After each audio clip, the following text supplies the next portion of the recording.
반갑습니다. 저는 시골사부라고 하는 닉네임으로 유튜브 채널을 운영하고 있는 김광수라고 합니다. 진작에 저를 알고 있는 분들도 있고 차후에 알게 될 분들도 있을 테니까 제 소개를 간략하게 해드리자면 저는 23살부터 태권도장 경영을 시작해서 지금 23년 차를 맞았습니다. 애초에 시작할 때는 프로 태권도라고 하는 경기 방식이 K1의 경기 방식과 비슷한 종목이 있었더랬습니다.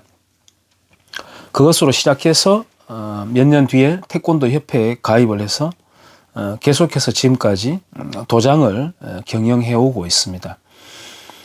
제가 태권도장을 경영을 하기로 전역 후에 결정을 했던 이유는 애초에는 저는 이제 경찰 특공대 가기를 희망을 했었습니다. 그때 당시에 모든 조건이 또 됐었고, 하지만은 부모님께서 아주 강력한 반대도 있었고, 저 역시도 과연 내가 성격이, 군대는 뭐 지원해서 갔었습니다만은 어차피 해야 되는 또 의무이기도 하니까 갔었던 것이고, 직업으로 내가 그런 조직 생활을 과연 할 수 있을까, 적합할까라고 하는 조금 걱정이 있었습니다.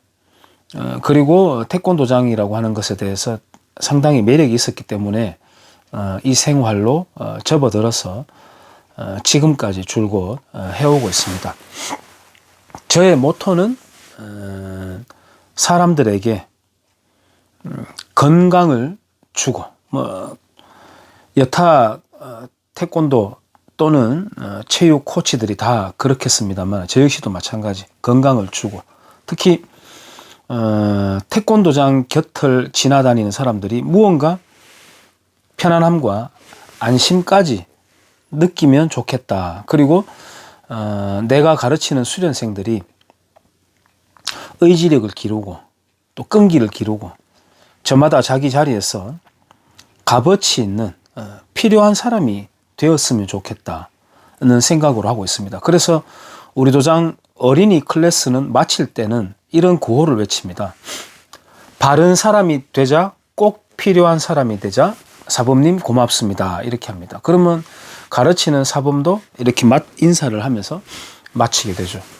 가격에다가 착한 또는 좋은 이런 형용사를 붙이는 게 흔합니다만은 저는 꼭 필요한이라고 하는 형용사가 더 낫지 않을까, 좋지 않을까 하는 생각을 갖고 있습니다. 그래서 관념적인 그러한 말보다는 실질적이고 구체적인 그런 말부터 또 행동도 추구하고 지향하는 그런 성격입니다. 그리고 제 자신도 도덕적으로 완벽하진 않습니다만 그래도 이 직업을 함으로 인해 가지고 제 자신도 수련이 되고 있다고 생각하고 아주 감사하게 그렇게 살아가고 있습니다. 그러면서 2011년, 12년 이렇게 지나오면서부터 아주 고통스러운, 글쎄요, 어른 사춘기라고 할까요? 그런 고통을 겪었습니다. 그때 제가 고통을 겪었던 이유는 왜 나보다 한 20년 더 많은 선배들만큼의 지혜가 나는 왜 없는 것일까? 빨리 그런 지혜에 도달하면 안 될까? 왜 그게 어렵지? 라고 하는 아주 게으르고 건방진 그런 욕심이 있었던 것이죠. 그러면서 제가 목표를 잡은 것은 책을 한번 읽어보자. 그때까지 저는 읽었던 책이라고 손에 꼽힐 만큼 독서와는 완전히 담을 쌓고 무관하게 그렇게 살아왔더랬습니다. 좋지도 않은 머리지만 그때부터 책을 파기 시작했고, 제 성격의 장단점일 수 있는데요. 한번 무언가 목표를 잡으면은 맹렬하게 달려드는 그런 것은 있습니다. 또 우리 부모님의 생활하는 모습을 어릴 때부터 봐왔던 영향 때문인지는 모르겠습니다만, 자랑할 거, 내세울 거 하나 없는 성격이지만, 또 뭐 조건이지만, 부지런하다는 것은 좀 있어요. 그래서 독서 생활도 틈틈이 오전과 늦은 밤까지 틈틈이 계속 해오면서 살아오던 차, 2016년을 보내면서, 물론 저와 생각이 다른 분들도 있을 겁니다. 왜냐하면은 촛불을 들고 나갔던 그 양태에 대해서 일각에서는 촛불 명예혁명이다 이렇게 이야기하기도 하고, 민주주의의 완성, 또 꽃이다 이렇게 표현하는 사람도 있기 때문에 저와 생각이 많이 다를 수도 있을 겁니다. 하지만은 우리가 근대인의 조건이라고 한다면 그 핵심이 바로 개인입니다. 집단이 아닙니다. 또한 집단지성이라는 표현이 있다 하더라도 그것은 각 개인마다의 판단이 정답에 거의 근사한 결과가 나오더라, 그 개인들의 총합의 평균치가 거의 정답에 나오더라 라고 하는 게 집단지성이라는 것이지, 하나의 플롯에 선동되거나 합심된 집단을 가지고 집단지성이라고 이야기하지 않습니다. 그것을 우리가 군중심리라고 이야기하는 것이죠.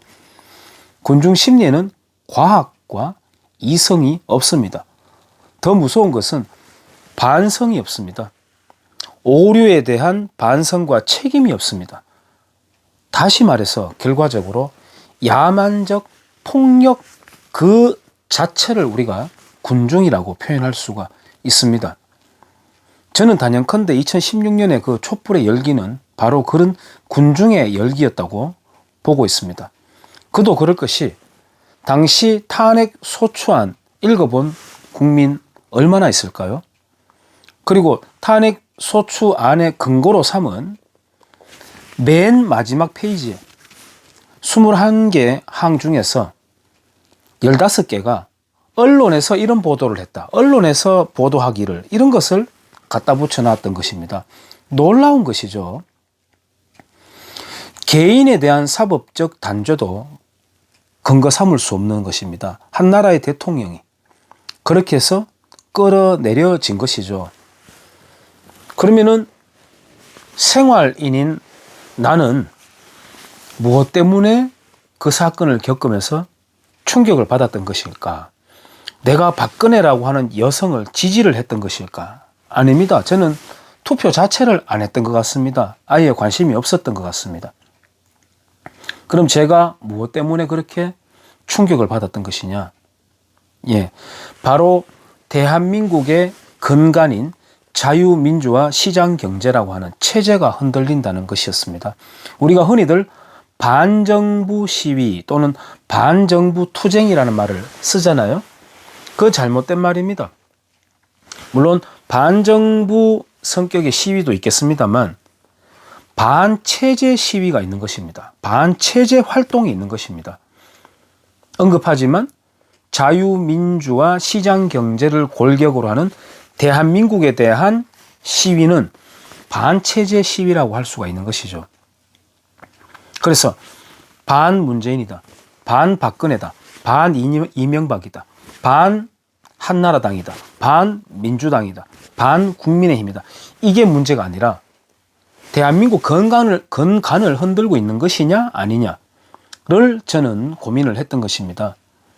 제 결론은 대한민국 체제가 흔들린다는 것이었고, 그 저간에는 바로 국민들이 아직 개인에 대한, 그리고 자유에 대한 개념이 성숙되지 않았다라고 감히 제가 판단을 한 겁니다. 제가 감히 국민들이 이렇게 판단을 하는 건 금방지다고 생각을 합니다만, 어느 정도 연륜이 아직까지는 쌓이지 않았습니다만 제 나름대로는 그렇게 판단을 했던 것입니다. 그리고 내 부모를 포함한 우리 선배 세대들의 땀과 눈물의 노력마저 부정되고 있다는 생각에 힘들었습니다.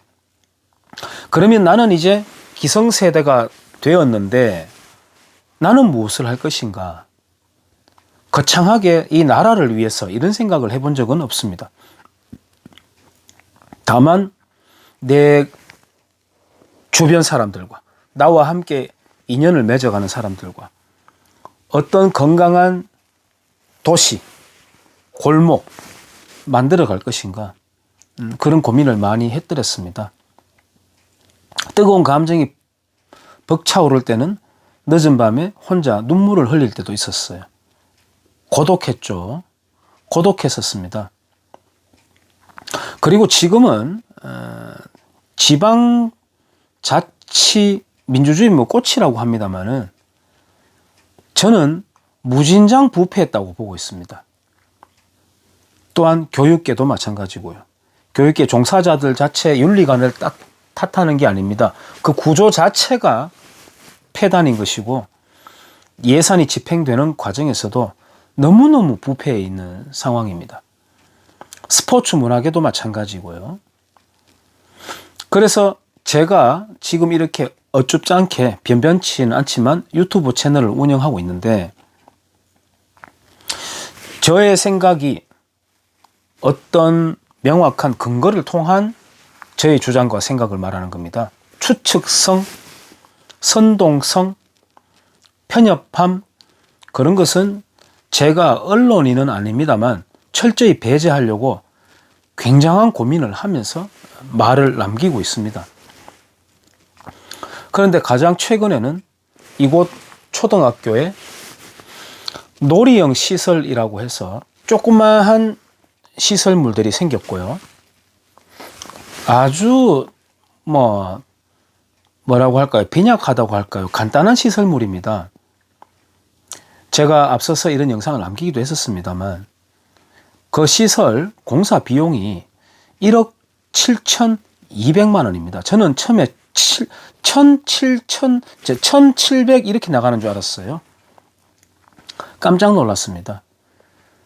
제가 그걸 영상에서 폭로를 했는데 아무런 센세이션이 일어나지 않습니다. 좌절했습니다. 그런 것을 봤을 때 우리가 사회가 번영을 하기 위해서는 신뢰라고 하는 이른바 사회적 자본 중에서 핵심인데 그것이 다 깨지게 됩니다. 젊은 청년들이 그런 내용을 듣게 되면은 나도 어떻게든 백을 써가지고 저런 일을 따내고 저런 일을 하는 사람들을 속으로 들어가서 나도 저런 일을 해야 되겠다 이런 생각을 할까요? 아니면 땀의 대가로 열심히 살아가자라고 생각을 할까요? 사람들의 도덕을 완전히 황폐화시키는 것입니다. 신뢰의 상실은 그렇게도 무서운 것이죠. 그런 부분에서 제가 분노하기도 했고요. 그 다음에 멀리 볼 것 없이 이 동네 골목, 예를 들어 시의원, 학교 운영위원회, 교육청, 시청의 감사과 나름대로들 열심히 다 자기 직분에 임하고 있다고 생각하겠습니다만 저는 그렇게 보지 않습니다. 그야말로 노스코트의 파킨슨의 법칙 그대로 적용할 법한 그런 생활들을 하고 있다고 저는 봅니다. 계속 언급하지만 그 개개인의 윤리관을 제가 비판하는 게 아닙니다. 구조가 사람을 버려놓고 있는 것입니다. 저는 비록 개인인데 연대되지 않습니다. 조직되지 않은 개인입니다. 오로지 저는 제 스피커는 바로 유튜브 채널, 그렇게 전체주의적인 구글이라고 하는 거대 기업입니다만 어쩔 수 없어서 플랫폼을 쓰고 있습니다. 유일하게 저의 스피커 노릇을 하고 있어서 감사하다고 할 수도 있겠죠. 이걸 통해 가지고 기록들을 남기고 있습니다. 그래서 저는 저의 재미도 있고 영상 실록으로 개인 영상 실록 삼아서 하고 있긴 한데 최근 일들을 겪으면서 구독자가 좀 늘어나면은 그러한 긍정적인 영향력이 더 확장될 수 있지 않을까 하고 생각을 해본 것이죠. 제가 유튜브 영상 남기면서 단 한 번도 구독과 좋아요 눌러주세요라고 하는 말을 한 적이 한 번도 없습니다. 모든 것은 자기 자유 선택이기 때문에. 그렇지만 제가 처음으로 한번 호소를 해봅니다. 아주 많은 구독자 수를 보유하고 있는 사람들 입장에서는 가소롭겠습니다만 저는 1만 명의 구독자를 보유한 유튜브 채널로 만들어 보고 싶습니다. 그래서 누군가에게 폐를 끼치고 손해를 입히고 사회에 무리를 일으키고 그런 게 아니라 분명 진일보할 수 있는, 우상향 시킬 수 있는 영향력을 손톱만큼이라도 한번 발휘를 해보고 싶은 욕망을 갖고 있습니다. 영상 보시는 분들, 그리고 시간 좀 지나서 보게 될 분들 관심 가져주시고 구독자가 한 1만 명 정도만 되면, 모르겠습니다. 어느 정도가 되어야 그런 영향이 펼쳐지는 기준이 되는지는 저는 모르겠습니다만 한 1만 명 정도가 되면 좀 더 낫지 않을까라고 하는 제가 기대해서 이렇게 호소를 드리는 영상을 남겨봅니다. 여러분들 간에 또 개인마다 건강하시고 감사하고 환상적인 계절입니다. 지금 밖에 창문에는 단비가 내리고 있는데요. 이 단비가 내리고 나면 더욱더 멋진 계절이 되겠죠. 모두 다 만끽하시고 건강하시기를 기도합니다. 감사합니다.